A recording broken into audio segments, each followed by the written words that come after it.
A tragic plane crash in upstate New York over the weekend has claimed the lives of 6 individuals, including the 2022 NCAA Woman of the Year, members of her accomplished family, and their loved ones. The victims were en route to the Catskills to celebrate a family birthday and observe the Passover holiday when their private plane went down in a muddy field near the town of Copake, just miles from the Massachusetts border. The aircraft, a twin-engine Mitsubishi MU-2B, crashed shortly after noon on Saturday, killing all aboard. Authorities and family members have confirmed that the victims were a tight-knit group of family members and close partners, many of them highly educated professionals and rising stars in their fields. According to the National Transportation Safety Board, NTSB, the pilot, identified as Dr. Michael Groff, a neurosurgeon and experienced aviator, had radioed air traffic controllers at Columbia County Airport to report a missed approach and requested a new set of landing instructions. While controllers were preparing new guidance, they attempted to issue a low-altitude warning 3 times, receiving no reply. There was also no distress call from the aircraft.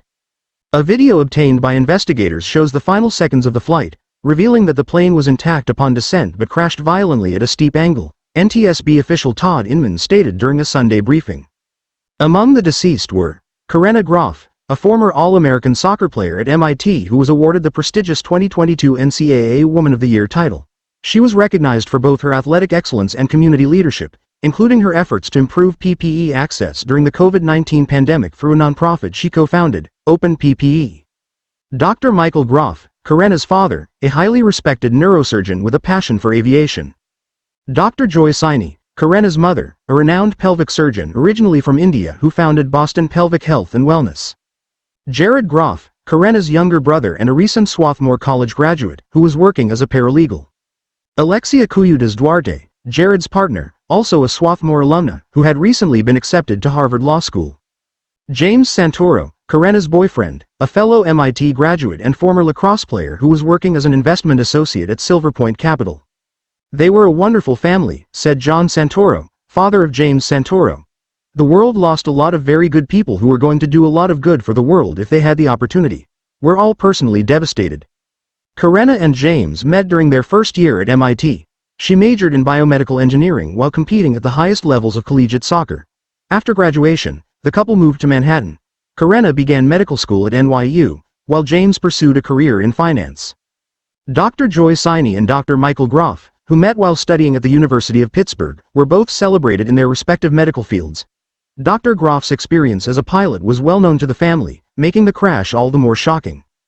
The group had departed from Westchester County Airport in White Plains, NY, on Saturday morning. Their destination was Columbia County Airport, but the plane went down roughly 10 miles south of the runway. NTSB officials noted that the plane, which had changed ownership a year earlier, had undergone cockpit upgrades certified by the Federal Aviation Administration. At the time of the crash, the aircraft was operating under Instrument Flight Rules, IFR, which allow pilots to navigate in low visibility using instruments. Investigators are still determining whether weather conditions played a role. The wreckage was described as being compressed, buckled, and embedded in the soft ground of the crash site. Investigators are expected to remain at the scene for approximately a week. A full report on the incident may take up to 2 years to complete. Funeral arrangements are currently being planned by the families. Reflecting on the devastating loss, John Santoro added, "The 25 years we had with James were the best years of our lives, and the joy and love he brought us will be enough to last a lifetime."